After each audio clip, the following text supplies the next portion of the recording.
Hi, I'm Scott Sackett. Thank you for joining me. If you enjoyed this video, please subscribe, or if you have a comment, please leave a comment below.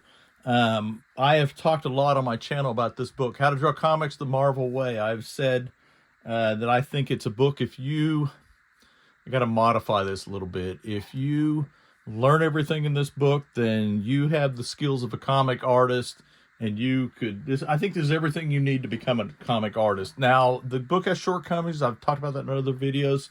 But I want to caveat this a little bit. This book was written in the 70s, so not that the information is outdated, but there's modern comics are drawn a little bit different. So we're gonna catch this as kind of classic.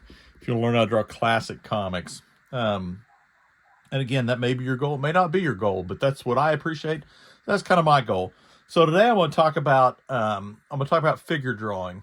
Now, if you're like me, you've struggled with figure drawing for years or over the years, and you've probably purchased a lot of anatomy books. I had a review of an anatomy book recently that I said was not for beginners, and someone asked me, what would you consider a good book for beginners? And I said, How to Draw Comics the Marvel Way. But you look at it, and there's not the trappings of a lot of traditional anatomy books or figure drawing books. Doesn't have charts of muscles, doesn't have that kind of thing. And I'm going to argue a little bit and say you don't need that. Now, that's not 100% true, but I think you can get there with the information in this book. And I'm gonna do a quick little video about kind of a basic figure drawing book, or a figure drawing video, how to draw a basic figure in kind of the classic Marvel style. So this book does have a section on figure drawing. So first off, I would say if you want to draw comic books in the classic style, you need a different set of skills than what a lot of anatomy books will tell you. A lot of anatomy books will tell you, like, you need to learn the bicep and the tricep and the deltoid and this sort of thing. And I don't know that that's really what you need. That's kind of controversial idea.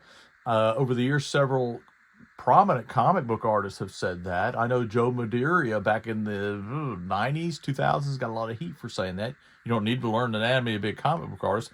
But it's true. It's true. Certainly if you want to draw in the classic style. And I'll talk about that and give some examples. However, one thing you do need to know is you need to know proportion. So this is chapter 4, where it says, let's study the figure. And so this is... And the problem is, you can look at this, but you'll never draw a figure like this. But what this gives you, you're not looking for necessarily, this is so many heads high, or this so high. But what you're looking for, I think, and what you need as a comic book artist is you need relationships. And I mean relationships between things. For example, this point right here, the bottom of the figure's crotch, is on an 8-head figure is half the distance. It's halfway through the figure, so that's there and there. So when you're drawing a figure in any pose, whatever the pose is, you can use that measurement. And if you're drawing it, you go, well, his legs look a little stumpy, and his legs are like that tall. Sorry, spit on the page. The legs are this tall. You know that something's off. Also, you want to look at where stuff falls. For example, like that's the halfway point. Well, his wrist is about at the halfway point. His knees are kind of about, it's a little bit above the halfway point.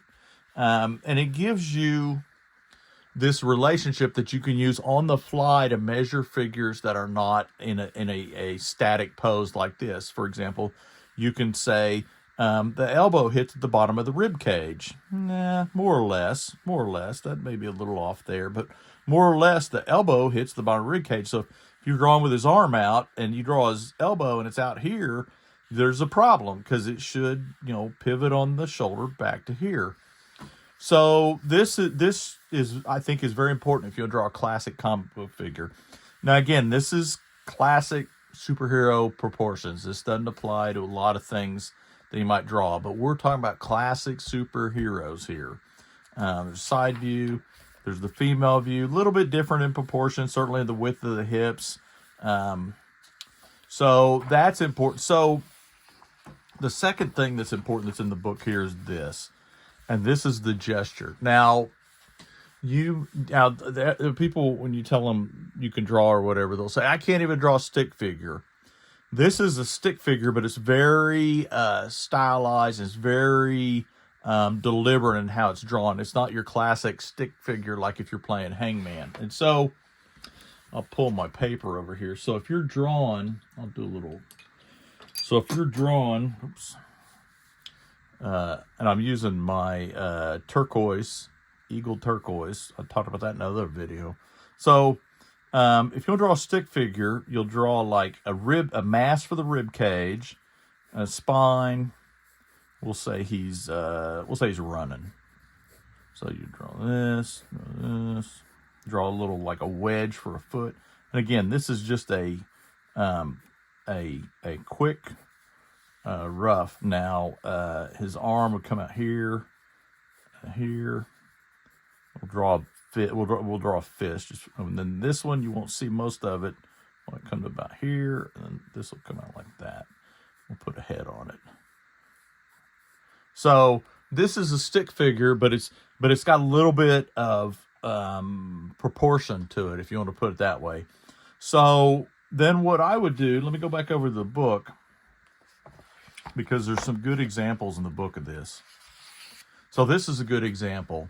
Stick figure, and then you flesh it out here with the basic mannequin, and then it becomes you can make it into Spider-Man. Or over here, you draw the stick figure. They've got a collarbone here. They put a little bit of a cross for the face, kind of give it a little bit of direction, and then they put the next step is they put a mannequin over by adding these cylinders. Again, it's not a lot of anatomy. There's not, muscles, but it's enough. And the secret is, the dirty little secret in comics is, 90% of the figures you draw will have clothes on them. So you don't need to draw those muscles there, because it'll have clothes. And I like this. This is a real loose gesture. This is something like I would draw. I don't draw a lot of stick figures, but I would do something like this. And if you draw enough, you'll get to where this is like second nature. And you get to where you don't even have to measure proportions. So I'm going to set that aside. I'm going to work on my figure. So this is my loose figure. So we'll say it's a guy robbing a bank, for example. So you would come in here, and I would draw from what's closest to you to back in this. All right, flesh it out like that. So one thing I immediately noticed is I made this arm too long. So I might put like a ball there for his shoulder. And in this particular case, since I know he's going to be wearing clothes, I would not break this up into muscles and put the bicep and the tricep. I would just kind of draw like a cylinder, and then I would bend it for the elbow here. Again, you could put a break line there if you want. One of the things I learned in a figure drawing book that was really helpful was, he said, anytime you want to add form, put a break into it. In other words, that arm looked kind of like loose, and it didn't have a lot of structure to it until I added that break in the elbow. So this is just going to be a fist. I'm not going to get into the anatomy of the fist or the fingers on this, but I will give you a little tip here while I'm drawing. So if you want to draw, say you got an arm and you're like, I want to put a hand on there, you can draw a hand real quick. Draw a rectangle. And then I would draw 1, 2, 3. Okay, I know you don't have 3. And then you draw kind of a wedge. That's your thumb. And then you draw the pinky sticking off there. And again, this is not fleshed out, but you can come in and flesh it out. And then that's the longest finger. That's the next shortest. And that's the shortest. Bang, you got a hand. So if you want to draw it, in a pose of some sort, you can draw, I'm kind of going backwards here. You can draw the palm, this part, because this part and this part are equal, roughly, again. So that's your thumb. And again, going back to this break thing, so if you don't want him to look like he has spaghetti fingers like that, you can come in here and you kind of put breaks in it, you know. And I'll give you another hint. Your hand, when you close it, it typically your pinky finger and then your ring finger and your middle finger, index finger kind of close in that way, and they open kind of the opposite. When you, it's just kind of natural. So if you draw somebody's hand like this, it looks more natural than if you draw it like that, you know. So, you know, you draw, and then anyway. Okay, going back to my figure. So I'm drawing the now normally I would do in a front view, I would do the rib cage mass first, and then you do the kind of the little what is it, your obliques right there, and then the pelvis. Okay, and the pelvis can be just kind of a one book I have describes it as a pair of like men's underwear, like tidy whities. So this is from the side, so I'm gonna draw it, you know, and so this would be the leg closest to us, because when you run, you oh wait, no, I'm doing that backwards. This would be the leg closest to us. Wait, no, yeah, this is right. Sorry, it's the opposite. In other words, your hand, your right hand and your right leg don't go forward at the same time. Sorry, I'm doing too many things. So on the leg, I would just draw kind of a tapered cylinder and do this. And again, you know, you can draw if you want to get detailed, or if he's wearing shorts, or if he's going to be a superhero, you can draw kind of like a chicken leg, or like a bowling pin shape. And again, this is kind of a stand-in. And if you need it, you go in and slap muscles on this. So I'm gonna so this is, you know, and you can measure it and go, you know, it's about right. I'm gonna move his head down a little bit. I'm gonna so this is the part where you kind of refine it. I'm gonna cock his head down just a little bit, because I want to make him like he's really running. And I draw, generally for my heads, I'll draw a shape that's like that, and then a shape that's like that. Think of like Iron Man's helmet, but with like that, but like with a cranium on the back. That's kind of my skull shape at this point in the drawing. Okay, so I'm going to change this a little bit too. I want to make him look like he's really running, so I'm going to extend this leg out a little bit. And you know, I read a wizard, what's called Wizard Drawing School with Jim Lee, and he said when you're drawing, if you want to show action, you spread the points between like the appendages, like so if I move his leg to like up here, it's a lot more dynamic than if I had kept his leg where I originally had it back here, because there's more space, and I'm trying to make him, you know, everything in comics about making the figure, well, and everything look more dynamic. So I kind of got there. I got that. It might be a little, maybe right there. You know, you kind of refine it in the loose stage. And then that's his hand going back. You can't see what I just did. So that's kind of a figure running. But you can do that. I mean, I've got sketchbooks filled with this kind of thing. And when you get where you're used to it, what you want to do, and say you kind of got the pose in your head, you don't need the stick figure thing. So I'll do a guy jumping. So I'll draw, I'll do this. That's the rib cage mass. And then I'll draw like this for like his obliques. And this distance is really not very far. For a long time I was putting those too far, and somebody told me, an art teacher told me, you're doing that to me. So then I'll draw again like the tidy whities thing, and I'm gonna do his leg kicking forward, and so I'm gonna foreshorten that. And foreshortening is something that a lot of people really struggle with, but you just kind of have to get a feel for it. You know, between it should get bigger and it should get shorter. So, you know, if you want it to look so like this, I could do this like where he's really coming forward. We'll say he's, and again, you know, like that's his foot. So I'll come in here and I'll draw the sole of his boot or whatever. So he's jumping, and then like this leg, I'll kind of kick back, and I'll draw like a little bit, and I'll draw like a little nub of a foot. So if he was jumping like that, then, and this might be a case where you draw like, and sometimes if you want to, if you're like trying to get the tilt and everything right, you can go in and add that line there. So then what I'll do is I'll draw a line to represent his shoulder, because that was everything for a long time. I wasn't putting the shoulder in quite right. I kind of struggled with that. So this is his upper arm going back, and then maybe it kicks forward. So he's jumping. I'll just draw a circle for a fist. I'll shortcut it. This video's gone a little longer than I intended. So that's that. And say like this shoulder, I'll have him come out here. Maybe I'll draw him.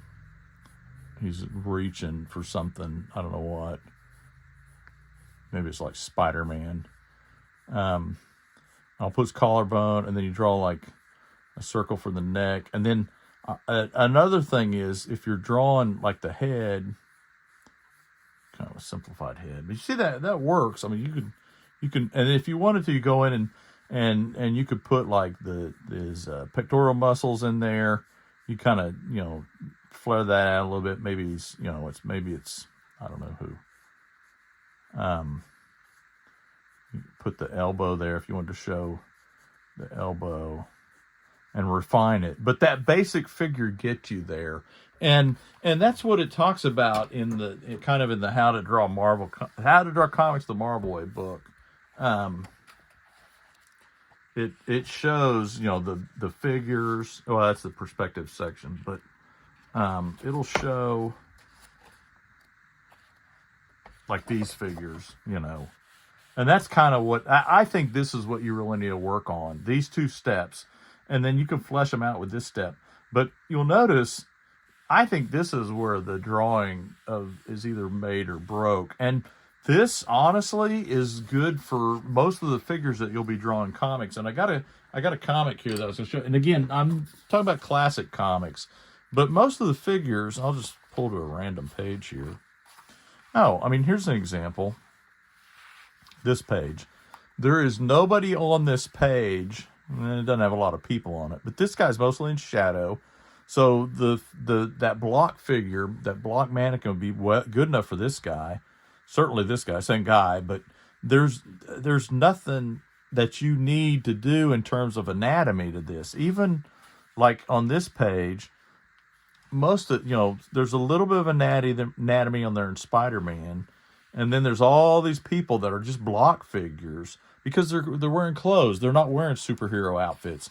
And even, this is a good page. This is, if you could, look at this. This is a great, I love this panel. This is a great panel, and it's all block figures, a little bit of perspective, and some office furniture. It's more in the composition, and it's you can't see it. It's more in the composition and in the storytelling and in the perspective. I